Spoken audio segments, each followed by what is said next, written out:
Halo, selamat pagi semua anak-anak. Nah, hari ini kita akan devosi lagi. Namun sebelum itu, mari kita bersatu di dalam doa. Bapa kami yang di surga, tolong berkati hati dan pikiran kami untuk mendengarkan firman-Mu pada hari ini. Kiranya kasih-Mu terus nyata dalam kehidupan kami. Ini doa yang tidak sempurna, kami sempurnakan yang dalam nama-Mu Tuhan. Amin. Nah, jadi hari ini kita akan belajar firman Tuhan dari Matius pasal 1 ayat 18 sampai 25. Begini firman Tuhan, Matius 1 ayat 18 sampai 25 tentang kelahiran Yesus Kristus. Kelahiran Yesus Kristus adalah seperti berikut. Pada waktu Maria, ibunya bertunangan dengan Yusuf, ternyata ia mengandung dari Roh Kudus sebelum mereka hidup sebagai suami istri. Karena Yusuf suaminya seorang yang tulus hati dan tidak mau mencemarkan nama istrinya di muka umum, ia bermaksud menceraikannya dengan diam-diam. Tetapi ketika ia mempertimbangkan maksud itu, malaikat Tuhan nampak kepadanya dalam mimpi dan berkata, "Yusuf, anak Daud, janganlah engkau takut mengambil Maria sebagai istrimu, sebab anak yang di dalam kandungannya adalah dari Roh Kudus. Ia akan melahirkan anak laki-laki dan engkau akan menamakan dia Yesus, karena dialah yang akan menyelamatkan umatnya dari dosa mereka." Hal itu terjadi supaya genaplah yang difirmankan Tuhan oleh Nabi, yaitu sesungguhnya anak darah itu akan mengandung dan melahirkan seorang anak laki-laki, dan mereka akan menamakan dia Immanuel, yang berarti Allah menyertai kita. Sesudah bangun dari tidurnya, Yusuf berbuat seperti yang diperintahkan malaikat Tuhan itu kepadanya.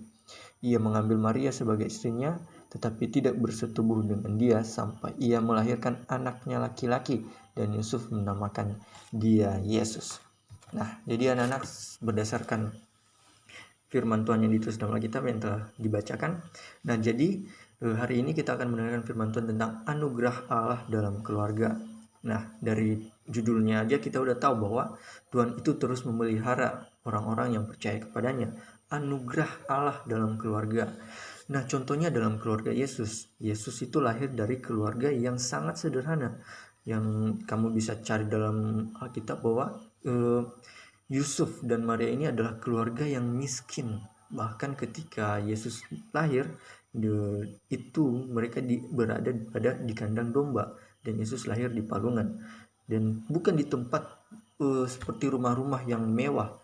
Walaupun Yesus itu adalah sebagai raja, atau dia itu adalah sang penebus kita, dia adalah Allah, tapi dengan itu, walaupun dengan statusnya itu, keluarga Yusuf yang dianugerahkan Tuhan kepada mereka, Yesus itu lahir di kandang domba. Nah, jadi anugerah Allah dalam keluarga ini tidak pandang bulu. Anugerahnya tidak semata-mata orang kaya terus, tidak. Jadi semua orang yang percaya kepadanya, yang taat kepadanya, anugerah Allah beserta mereka. Nah, kita tahu juga makna dari nama Yesus yang berarti tadi katanya adalah dia dinamakan Immanuel, yang berarti Allah menyertai kita. Nah, itu nama Yesus. Tapi dalam keturunan sebelum Yusuf itu ayahnya, dari keturunan Abraham, Ishak, Yakub, dan sampai kepada bangsa Israel, kita menemukan bahwa banyak nama-nama yang memiliki arti kurang baik.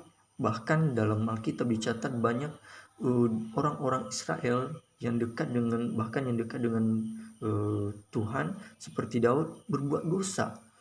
Nah, beda dengan Yesus, dia adalah inkarnasi atau Allah yang besar itu mengambil wujud manusia untuk sama merasakan bagaimana kehidupan manusia. Namun dia tidak melakukan dosa. Dia itu kudus seperti Tuhan yang 100% tidak berdosa. Nah, dalam keluarga kita anugerah Allah itu terus ada. Kita percaya bahwa Tuhan itu terus memelihara kita, memberi kita berkat-berkat yang melimpah, dan bukan karena kita ada dalam kesusahan Tuhan tidak memelihara kita, tapi kita percaya bahwa bersama Tuhan yang percaya kepada Yesus Kristus, kita berada dalam duka walaupun suka, kita tetap bersyukur karena Tuhan yang disalib saja bisa menderita, apalagi kita. harus bisa tahan derita juga. Itu menunjukkan ketaatan kita kepada Yesus Kristus. Nah, anak-anak, kiranya anugerah Allah dalam keluarga kita masing-masing tetap nyata dan kita terus menyadarinya. Itu saja firman Tuhan. Mari kita bersatu di dalam doa. Bapa kami yang di surga, terima kasih untuk firman-Mu yang telah Engkau berikan kepada kami. Tuhan, kami berdoa supaya anugerah-Mu yang terus nyata dalam kehidupan kami, dan kami percaya bahwa Engkau terus memelihara kami. Bapa yang di surga, ini kehidupan kami selanjutnya dan aktivitas kami, kiranya Engkau terus menyertai. Hanya kepadamu kami berdoa dan mengucap syukur. Amin. Oke, Tuhan memberkati anak-anak. Bye.